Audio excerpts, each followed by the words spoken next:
Welcome, friends, to another episode of the DPZ show. With me, I have Ty, also known as T-Pott, from the sports card investor team. Ty, thanks for joining me today. My pleasure, sir. Really happy to be here. Yeah, we had a really long conversation. Normally, I find myself becoming good friends with some people in this hobby, and I know that I have no doubt Ty is going to be one of those guys. Usually it's this long conversation we have before we even press record that is full of so much awesomeness and just unique discovery that it's like, man, it's hard to press the button because there's so much to talk about and you just kind of want to get it all out. But Ty is one of those guys. I had a very distinct pleasure of learning a lot more about him before we started the show. So Ty, thank you so much for taking the time. I know it's a little later over there in Atlanta. I'm over here in Seattle, and I'm at the benefit of a little bit earlier in the night. So thanks for taking time to jump on. And first and foremost, I mean, I've just always wondered, T-Pott, before we jump into anything, I want to learn about where that came from. Where's that? T-Pott. Where's that? I've had a lot of nicknames in my life. In most facets of my life, I've gone by a nickname, whether it's just the diminutive Ty or other crazy things, and it was some really wacky stuff. They say other people pick your nickname, right? So that's what happened to me.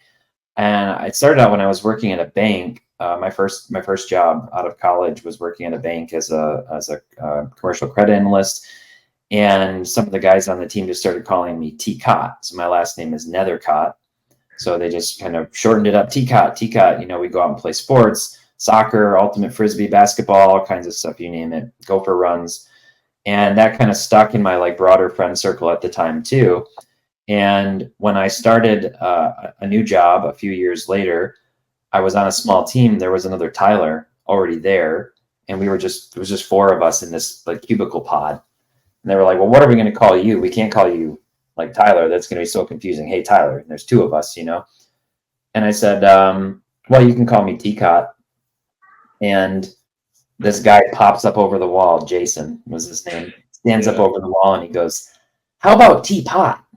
And I said, absolutely not. And he goes, T-Pott it is.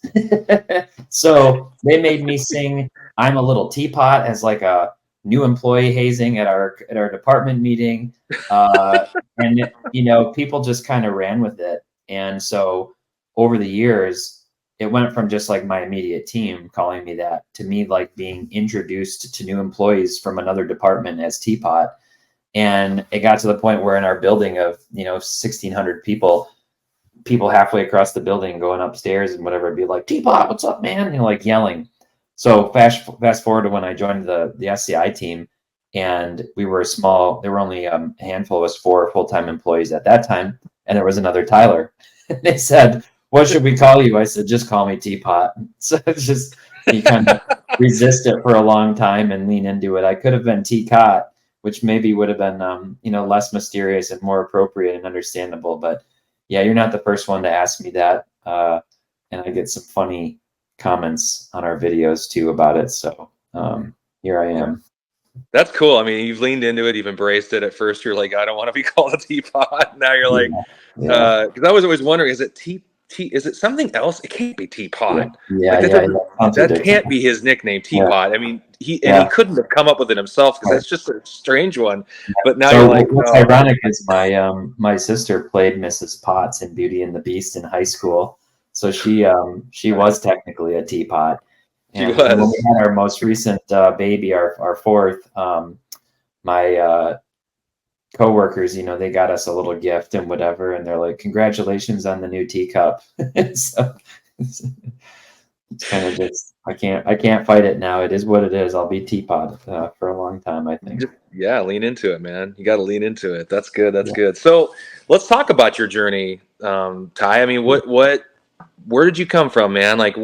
How did you get into cards? So I grew up in Michigan, and I'm the oldest of 6 kids. And my hobby journey began when my dad came home with some packs of cards in 1992. I would have been 7, and Shaq was a rookie.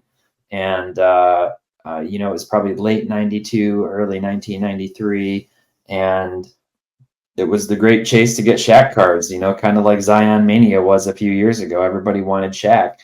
And so I just kind of got the bug even then. And I was super into sports from the time I was young. I loved playing sports. I was very athletic, and that was kind of a really good outlet for me. I had some behavioral issues in elementary school, and sports sort of saved my butt in that regard, and kept me behaving a little better when I was in sports. So I loved watching basketball and football, baseball, and I got really into collecting starting about 95, and then into like 96, 97, 98. Like that was like for sure, like my heyday, like a good 4 year stretch of really being into it with my friends and everything. And then I switched schools.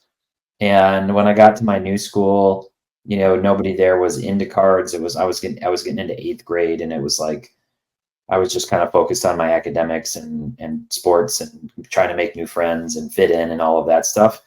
And it all just kind of fell by the wayside. I kept in touch with one of my really good friends from a prior school, and we would still talk about cards, but I pretty much stopped collecting by the time I was a sophomore completely. And then I got back into it a little bit in 08 and 09, after I graduated from college, and realized I just don't have the money to be spending on this. I was so broke, and I was waiting to get into the Air Force, tried to be an Air Force officer. That didn't work because of bad knees. But I came back around, and I found my cards, you know, my binders and everything back in 2019. And I was just, I got the bug, the nostalgia bug. It just bit me, like so many other people who I've talked to who came back to the hobby. My wife's like, hey, we got to pack. We were getting ready to move. And she's like, we got to pack. And I was like, no, I got to look at these cards. Like, I'm going to go figure out what these are worth. And, you know, I just assumed like Beckett was still like king. And, you know, I was trying to figure out the prices and everything. And I got really back into it. And then I found out that a friend from work was, you know, kind of dabbling, and also was sort of doing some little short-term flips on eBay and things, and kind of using the money he was making from that to fund growing his PC. And I learned some things from him, and I learned some things from YouTube even back then, you know, from some of the channels. And then Jeff started his channel, and so did several others shortly thereafter, and the whole content scene started to really grow. I got really plugged into the Discord, the Sports Card Investor Discord. There was a lot of people even then just kind of chatting and sharing tips, and hey, what do you think this will grade? And just it was a lot of fun. And eventually I connected with Jeff as he was building Market Movers, and I had some experience working in finance, working in project management, working in software integrations and data management, and user testing and all of those things. So I got in and was doing some beta testing, and then I started helping him grow the database, kind of moonlighting on as a part-time gig on the side at night, and was really enthusiastic about it. I thought this is such a great tool, such a great asset to just be able to have more sales history, to track prices in real time, to get price alerts, to do all these. It was such a need for the hobby, and I think it really is today. No matter what, and no matter what way people are collecting or investing or whatever they're doing, it's useful. So he offered me a job, or he was like, hey, do you want to come work here? And I had, you know, a growing family at the time, and was the only one making money. And so I opted to stay at that job. And then I eventually got laid off. And so I went to work at SCI. Jeff was kind enough to let me join. Yeah. So I've been at SCI now for 3.5 years, if you consider the part-time stuff, but a little over 3 years full-time. And I oversee our digital product development team. So that includes Market Movers, the mobile and web app, the Sports Card Investor app, which is free. It's kind of a more lightweight app. And then we also, some of the devs on my team also support our website, our price guide, which is kind of integrated into the website, and other things that we try to do. It'll be really interesting to see what happens when Cards HQ opens, which is a big shop that's opening kind of in partnership between SCI and a couple of local young card entrepreneurs. And there may be some really big technology opportunities for us to explore with that too. So I'm excited. So yeah, talk to me about the Card HQ. What, I mean, to me, it seems like, you know, you guys are going, I mean, you're going all in. I mean, you're just all the chips in the front, into the front of to the middle of the table. Like, you're not holding back. Is that a sign? Is that a sign of how you feel about the confidence that you have in the market moving forward, a long term view of the hobby? Yeah, I think so for sure. You know, Fanatics put a lot of money into the pot to acquire the licenses, to get the distribution, set up, to start making waves in that regard. And I think that's kind of where, when Jeff saw that and he saw, look at how much money is going to this, look at the connections that Michael Rubin has, look at the relationships with the leagues, the things that they can do. They just, they're coming out with the MLB debut patches and Topps Chrome update. Like, they're able to do new things that some of the other manufacturers haven't really been able to do. Some of the other things, we maybe are already kind of like scratching our heads a little bit at. We're not going to agree with everything, but he sees that they're trying to really grow and scale the number of people participating in the hobby. That soundbite from Michael Rubin saying he wants to 10x things is going to, reverberate for years to come. Mm-hmm. And there's a lot of people out there who participate in so many different ways in the hobby. And that's something that has become more and more apparent to me with every card show that I go to. If you just live within like the Instagram social media sphere for cards, you will only have one perception of what the hobby is. And you might think it's like excessively tribal, or that there's only certain types of cards that are cool, or that you need to collect this way, or that these are the only cards that could go up, or whatever. You go to a card show, it's much more just raw, and it's just people who are there for the card. They like it. They just want to be there. They want to go through dollar boxes. They want to wheel and deal. Maybe they want to make content. Maybe they want to start a business and they're networking. Like, there's so many different things happening. It makes you realize just how many niches and corners there are within the hobby, within each of the sports, which in each of the non-sports categories. Like, there is something for everybody. And one thing that really stood out to me that I heard recently, Rob Veers from Burbank Sports Cards, and Jeff obviously has talked to Rob a lot about opening a shop, as well as many other successful shop owners in the US and over in Japan while he was there, for that matter. And Rob just did an Instagram live, and he was really talking about, is the market crashing and what's going on? And he's like, look, you know how many cards we're selling every day from $1 to $10?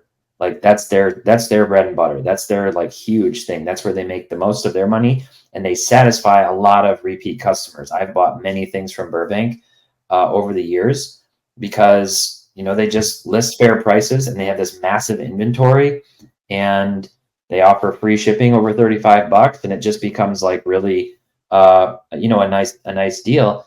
He's like, those people aren't going anywhere. They're just not going anywhere. They love collecting. They like having, the multi-row boxes, and that's like their deal. And those are the people whose voice you never really hear, like in any of the airwaves. Like, they're just kind of the silent majority, honestly, within the hobby, like holding everything up. They're the ones who like to buy a retail box and maybe have a little rip and get their kids into it and whatever.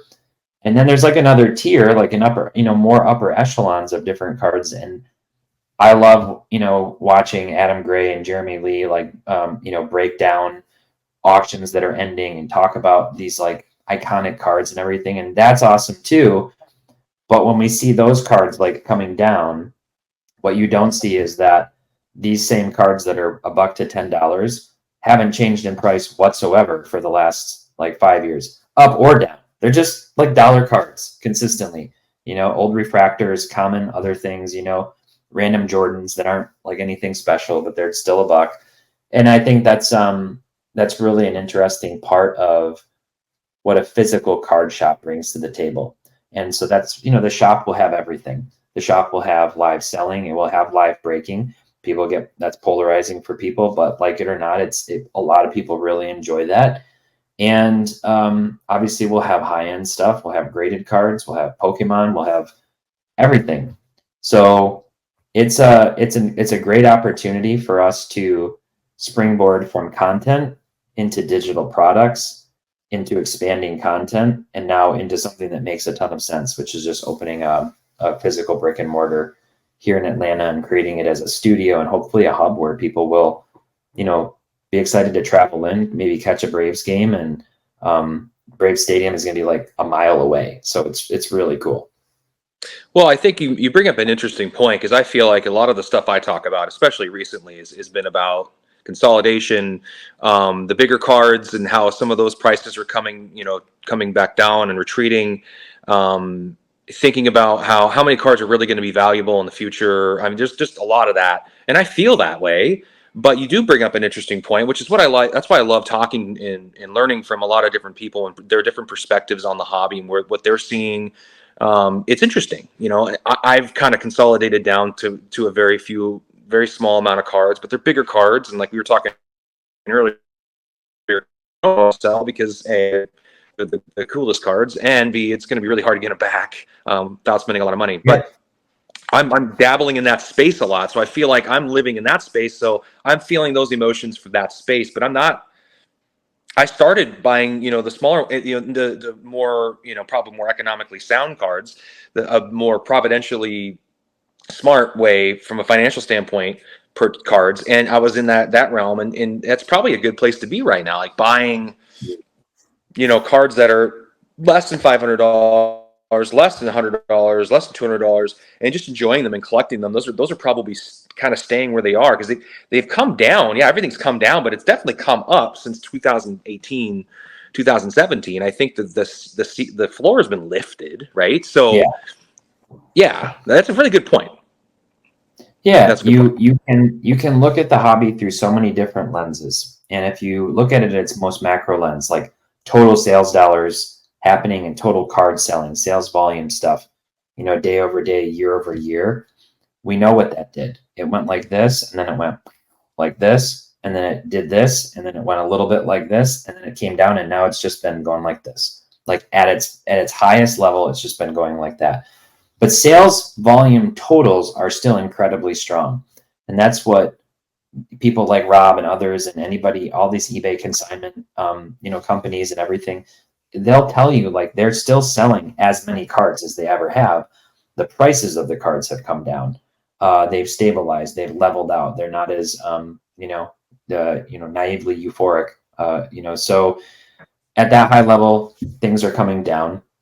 Then you can zoom in on different segments, different sports, different other categories of sports or non-sports cards. And we've seen run-ups and come downs, like other things that sort of generally aligned, but like over the last year, we saw football like catch up. So as basketball was coming down, football went up. We've seen Star Wars go crazy. We've seen Marvel go crazy. We've seen Pokemon hold really steady. Magic holds steady. I mean, Pokemon, I should say, it just seems to be increasing in popularity a lot.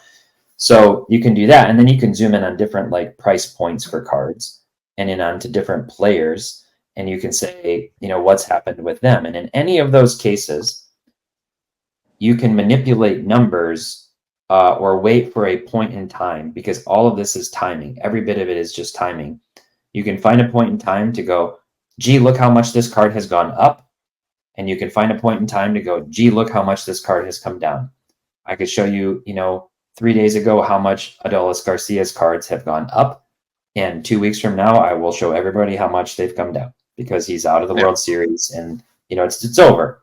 So to your point about like financial stability of certain cards and everything, it just all like people ask me this all the time. It's the question I get asked the most. And, I work for a company called Sports Card Investor. So people are a lot of times thinking like, how can I make a smart buy, long-term, short-term, whatever.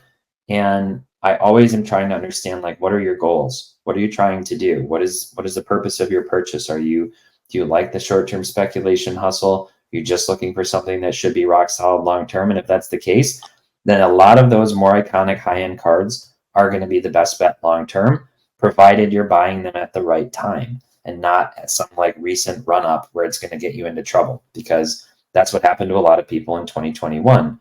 But when it comes to other stuff, a lot of those, like you said, those cards under like $200, that's where the like timing thing really comes into play for all the ultra modern stuff, because it's just, you know, preseason, looking for the hype cycles. Like I know people who have just done really well, predictably well, knowing the 5 guys who are going to be the most pumped up before the season, because it's just obvious. You can see it in the news headlines and everything. And they go, I'm going to buy a bunch of this guy's stuff when nobody's looking, and then wait for it to go up 50% before the season. And then by that point, I'm on to the next thing. And I don't, a lot of people get jazzed up about that. I don't see anything inherently evil with that. We're all grown men and women. We can decide how we want to use our money. If you want to put it into a break, or you want to put it into this card at a high point, go ahead. And that's another thing that I've talked to a lot of people about who have amassed really incredible collections. Yeah. And talk about timing or whatever. And they're like, I don't care. They're like, I don't care if I buy a card that, you know, I spend $6K on today and 3 months from now it goes down to 4. Like, they're like, I don't care. Well, maybe their financial position is different, and they like the hunt. They like the dopamine hit of finding the card and knowing they can get it, right? Which we all very much enjoy. Like we all really enjoy that. So I don't know, that I could keep going on and on about all of those different little niches in the hobby. Now, the last thing I'll say, I'm talking too much, is consolidation to me is like, it's the hobby word of 2023. Like, consolidation is the hobby word of 2023. And I did a video last year in 2022 called "What a Recession Means for the Hobby." It's one of my most viewed videos on the Market Movers channel. I spent a lot of time thinking about it, and I did some kind of abstract charts and whatever. If anybody wants to go watch it, definitely check it out.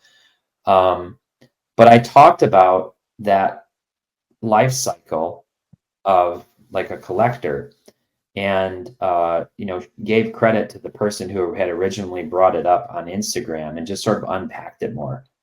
And consolidation is like, it's not the final step, because there's no final step for collectors or any of us really, but it's like a step of maturity for many people in the hobby, because you get to this point and you're looking around, and all these cards, and they're cool, but like, look at that one. That one's really cool. That one's really special. That one's really desired by, you know, some high rollers or whatever. Let me consolidate. Let me shift my gears and put all my chips here, and then get that one thing. And a lot of people really like that. Some people don't like that. So like, what's gotten really interesting to me is that this conversation has become like, consolidation is the way for everybody. And in reality, I like to have a lot of cards. I do consolidate. I do a little bit of both, but I have so many different interests that I can't imagine ever really trading my entire collection and just to like turn it into like 1 or 2 or 5 cards. Like, that would be very hard for me. And Cajun Cardboard did a great video on that too, about how he's the same way with Michael Jordan cards. He's like, I would never trade in all the rest of my Jordans, my $20 to $500 Michael Jordans, to trade all those in to get like a green Michael Jordan PMG. He's like, I wouldn't do it. I would not do it. Like, if the opportunity presented, I wouldn't do it. And that's an interesting thing. And I don't think that side of it gets talked about enough, that like, it's okay to like having a lot of cards, and it's okay to consolidate. Both things are perfectly cool. And I like hearing the story from both sides too, from people. Yeah, that's another great point. I think there's you can enjoy the hobby your own way. There's different ways of doing it, but you bring up an interesting. I have to go check out that video, because it is interesting, the life cycle of a collector. If you think about it, you come in going, oh my gosh, $200 for this card. I don't know, man. It's just a piece of what? That doesn't make any sense. I can't. Then it's like, okay, how do I color up to this $12,000 card? And all of a sudden that becomes normal. You're like, that's insane. How is that normal? Well, now you've built up this capital of all these cards you have, so you can actually go do that. Whereas I can never imagine like taking that money out of an account and going, I'm going to go buy this card. To me, that just seems asinine. Yeah. And I know some people do that may have the means to do it. You know, you and I both know, with, you know, our, you know, not limited income and, you know, 4 young children and mouths to feed, that ain't going to happen. There's never a justification on that. But that was the only way for me to take the stuff I have, even take the losses and roll them into something that may be better long term.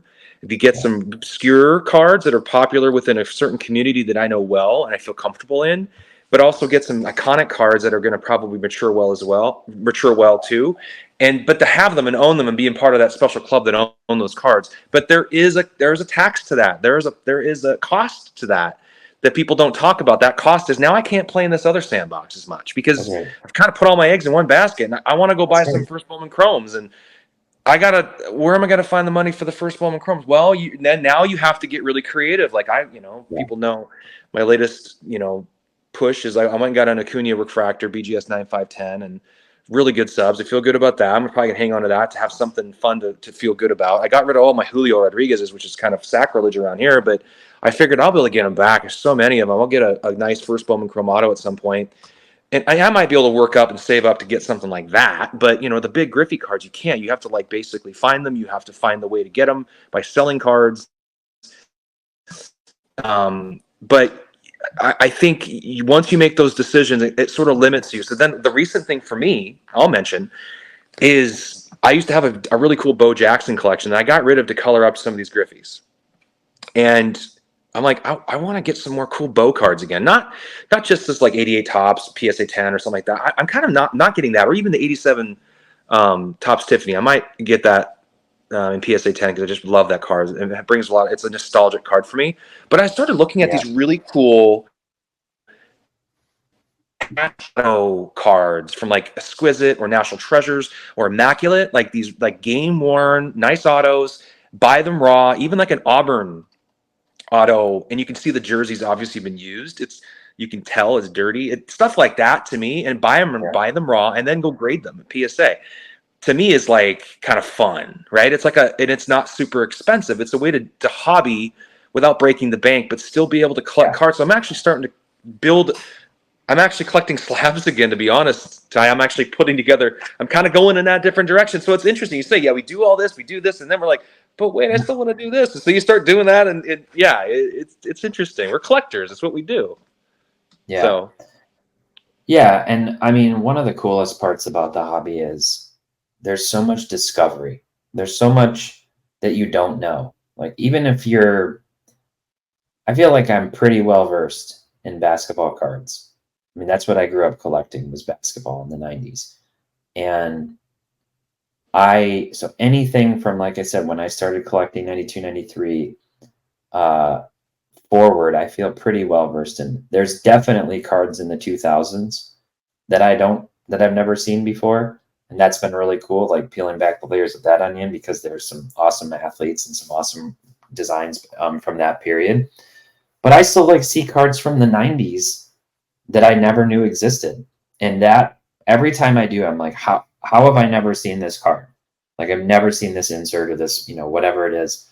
And that always kind of blows me away. And that's one of the really cool things, is when you can just go down the rabbit hole and going back to checklists and exploring things and being like, oh, wow. Once you get into other sports too, I'm a big football fan.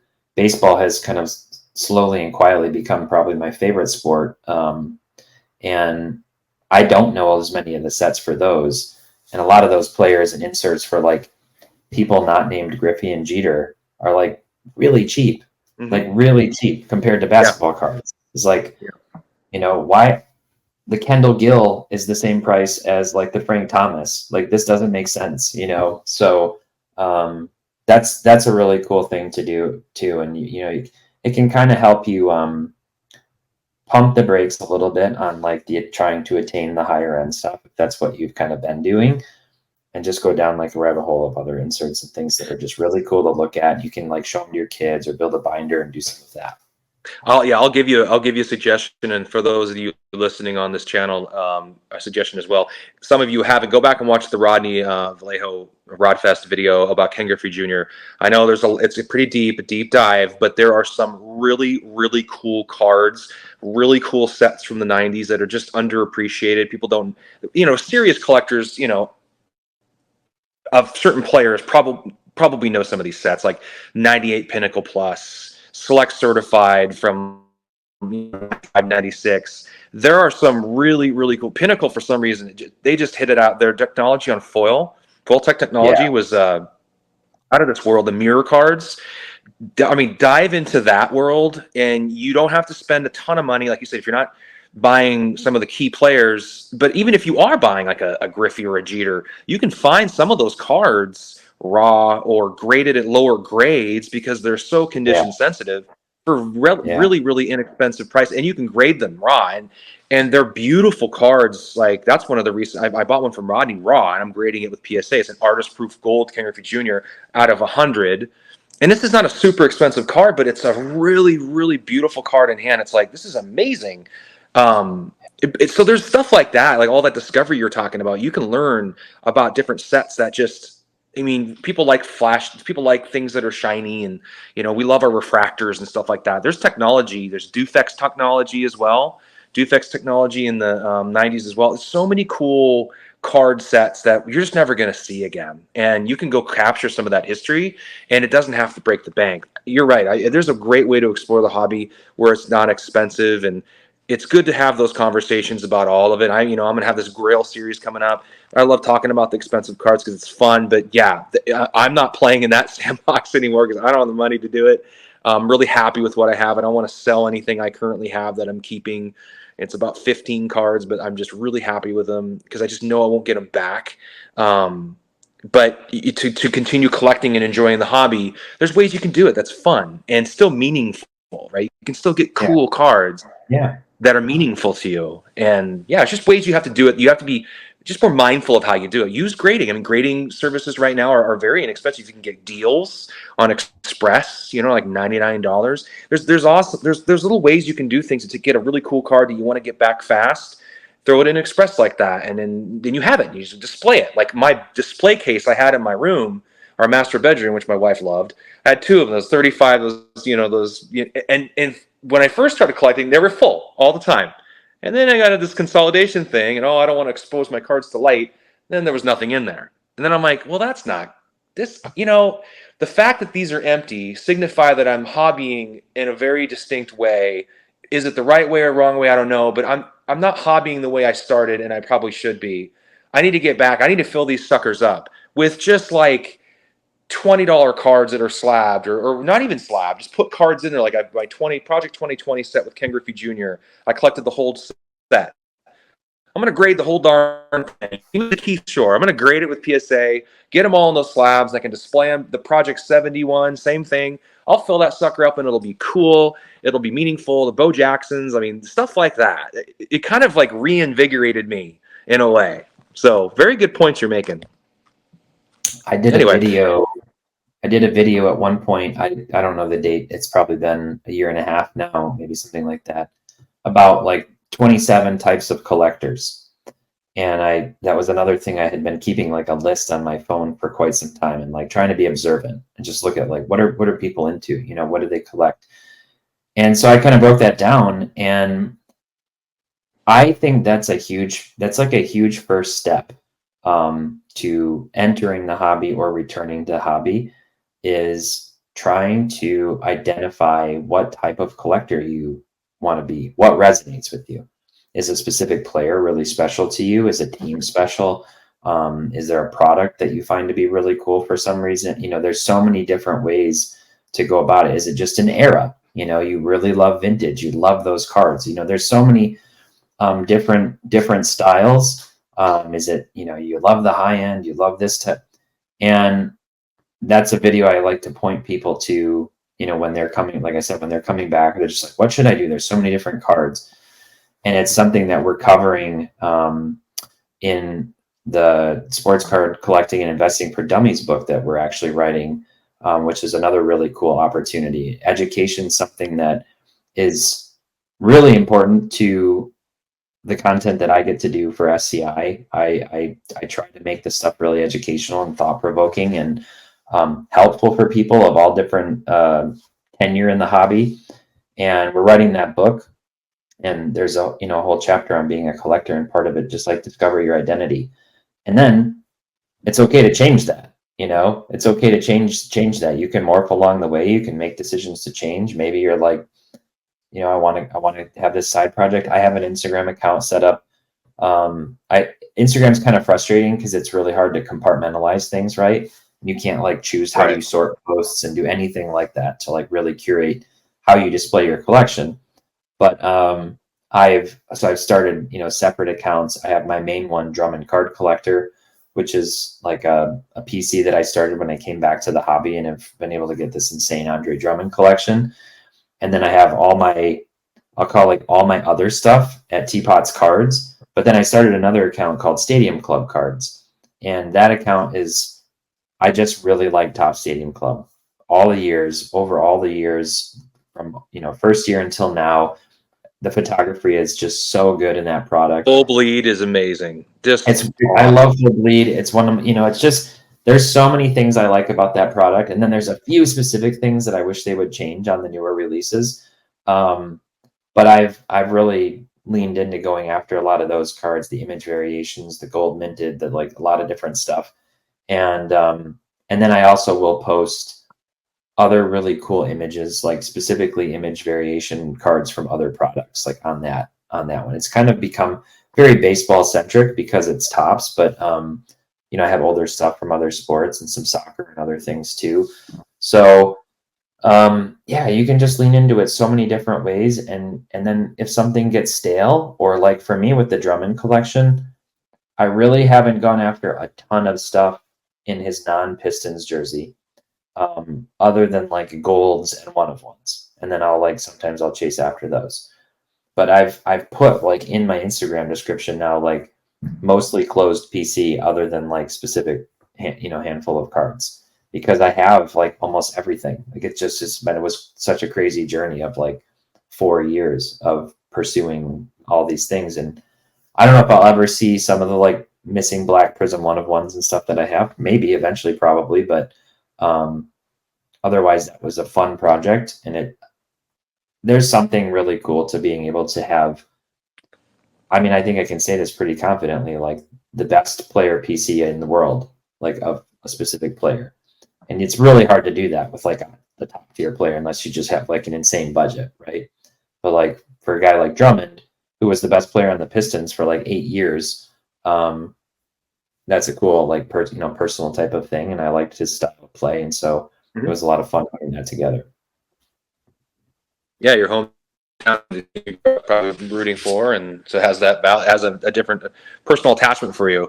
Well, this has been really, really fun. I like to keep these videos right around 40. I know you're an analytics guy, so you probably know that those do a little bit better because folks have a little more of a time to digest it. But this has been a pleasure talking to you. What a cool episode. Learning more about what you're doing over there with the Sports Card Investor team. Your journey coming, basically your origin story, getting to where you are now, your journey to where you are now, and collecting. Obviously, everything else is included. Has been just really cool, really exciting.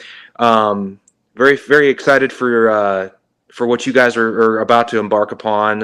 Definitely keep my eye on that, and excited for the content and all the wonderful things you guys do for the hobby. And there's lots of really great companies out there doing a lot of wonderful things for the hobby, and you guys are all wonderful, and really appreciative of that. And I know a lot of hobbyists are. So thanks for taking time to jump on. I know everybody, you know where to find T-Pott. You can find him on Sports Card Investor. He's got a lot of good cars on the table. He's got lots of these cool shows he's on.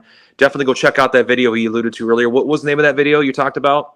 There were a couple. One, I believe the title is "What a Recession Means for the Hobby." Okay. And then the other one that I think I referenced was the 27 Types of Collectors. So those are both cool videos. Definitely go check those out, guys. They're cataloged on the Sports Card Investor. Mark Anuver's channel, which is linked to SCI, so you can find it either way. Yep. Definitely go find that. I'm going to go check it out. Check it out yourselves, and you can find all his different Instagram accounts. That's how it's on. Yeah. Thanks for joining tonight, and really good conversation. Hope everybody enjoyed it. Like, subscribe. You know all the stuff you need to do. Comment below. I know Ty's going to be looking at what people have to say, and so will I. And we appreciate you taking time out of your day to listen to what we have to say about cards. Very grateful for that. But anyway, we'll hope to see you soon. I'm looking forward to seeing everybody for the Grail series. I got really great guests lined up. It's gonna be a lot of fun talking through all that stuff. I'm gonna learn some more, and hopefully you will too. Have a great night, everybody. Take care, stay safe, and have fun collecting.